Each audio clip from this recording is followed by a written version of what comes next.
ضرورت محسوس ہو تو خدا سے تعلق جوڑنا، خدا سے مانگنا۔ اگر تمہاری دعا قبول نہ ہو تو محمد کے وسیلے سے مانگنا۔ حضرت ابراہیم علیہ السلام کے بیٹے حضرت شیس علیہ السلام نے پوچھا کہ ابو، آپ تو سب سے پہلے انسان ہے، آپ اس کائنات کے اندر سب سے پہلے آئے، یہ محمد کون ہے مجھے بتائیے۔ حضرت آدم علیہ السلام نے فرمایا کہ میں جنت سے ہو کر آیا ہوں۔ اللہ تبارک و تعالیٰ نے حضرت آدم علیہ السلام کو جنت کے اندر پیدا کیا تھا۔ حضرت آدم علیہ السلام جنت سے ہو کر دنیا میں آئے تھے۔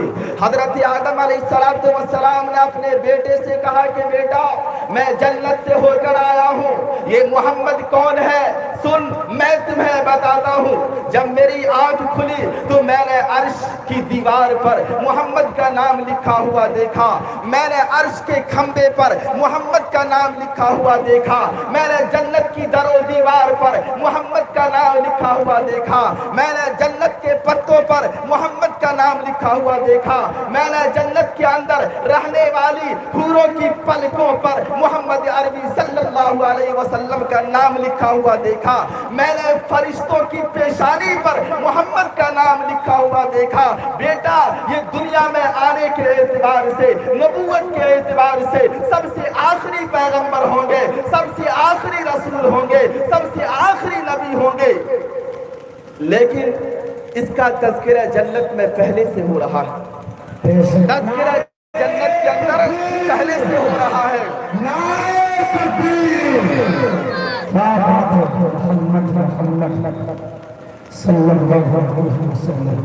جب اللہ رب العالمین نے کالی کملی والے جناب محمد رسول اللہ صلی اللہ علیہ وسلم کو اس کائنات کے اندر لانے کا ارادہ کیا، اس کائنات کے اندر بھیجنے کا ارادہ کیا، تو اللہ نے اس سرزمین کا انتخاب کیا جس کا نام مکہ ہے، اور اس کو عربی زبان میں بکہ کہا جاتا ہے۔ للذی ببکۃ مبارکا وہدی للعالمین۔ اب بکہ کس کو کہا جاتا ہے؟ بکہ کہا جاتا ہے اس زمین کو جو بالکل سینٹر میں ہو، بیچ میں ہو، مغرب و مشرق، شمال و جنوب کے بیچ میں درمیان میں جو زمین ہو اس کو بکہ کہا جاتا ہے۔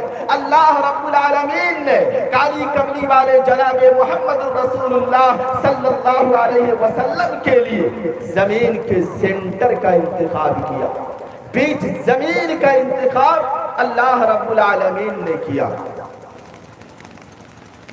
زمین کا انتخاب ہو گیا، باپ کا بھی انتخاب ہونا ہے، ماں کا بھی انتخاب ہونا ہے، مہینے کا بھی انتخاب ہونا ہے۔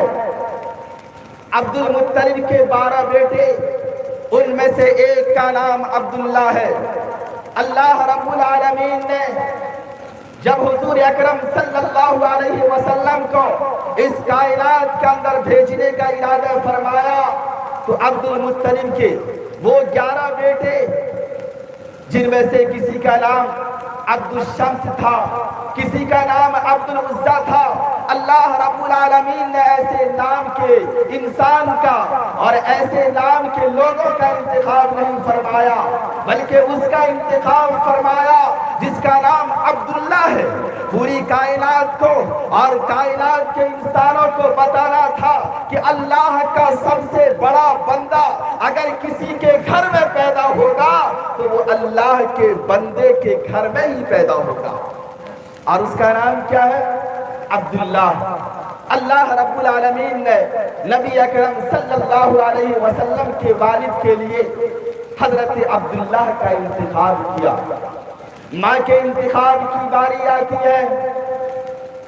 عرب کے اندر بہت سارے قبیلے تھے، اس قبیلوں میں سے ایک قبیلہ جس کا نام زہرہ ہے، اور زہرہ کا معنی ہوتا ہے ہریالی، زہرہ کا معنی ہوتا ہے سرسبز و شادابی۔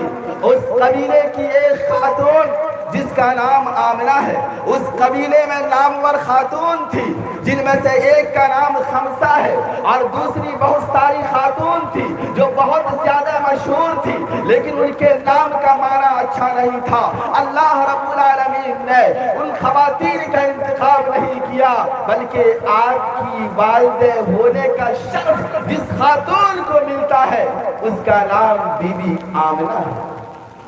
آمنہ کا مطلب امانت والی، آمنہ کا مطلب امانت والی۔ کائنات کو بتانا تھا، کائنات کے لوگوں کو بتانا تھا کہ اللہ رب العالمین کی سب سے بڑی امانت جو زمین پر آنے والی ہے وہ کسی ایرے گیرے کے بدن سے نہیں آئے گی۔ اگر وہ امانت زمین پر آئے گی تو حضرت آمنہ کی گود میں آئے گی، جس کا معنی ہوتا ہے امانت والی۔ اللہ رب العالمین نے بہتر سے بہتر نام والی ماں کا انتخاب کیا، بہتر سے بہتر نام جس کا نام عبداللہ تھا، ایسے باپ کا انتخاب کیا۔ اب مہینہ پر آتے ہیں، 12 مہینے ہیں، ان 12 مہینوں میں سے ایک مہینے کا نام ربیع الاول ہے۔ ربیع الاول کا مہینہ ہوتا ہے پہلی بہار، اور بہار یہ تمام موسموں میں سب سے بہتر موسم ہے۔ بہار کا موسم سب سے بہتر موسم ہے۔ اللہ رب العالمین نے جناب محمد رسول اللہ صلی اللہ علیہ وسلم کو جب اس دھرتی پر بھیجا، جب اس کائنات میں بھیجا تو کسی اور مہینے میں نہیں بھیجا بلکہ ربیع الاول کے مہینے میں بھیجا۔ ربیع الاول کا معنی پہلی بہار، جو تمام موسموں میں سب سے بہتر موسم ہے۔ اس موسم میں اللہ رب العالمین نے جناب محمد رسول اللہ صلی اللہ علیہ وسلم کو اس زمین پر بھیجا، اس دھرتی پر بھیجا۔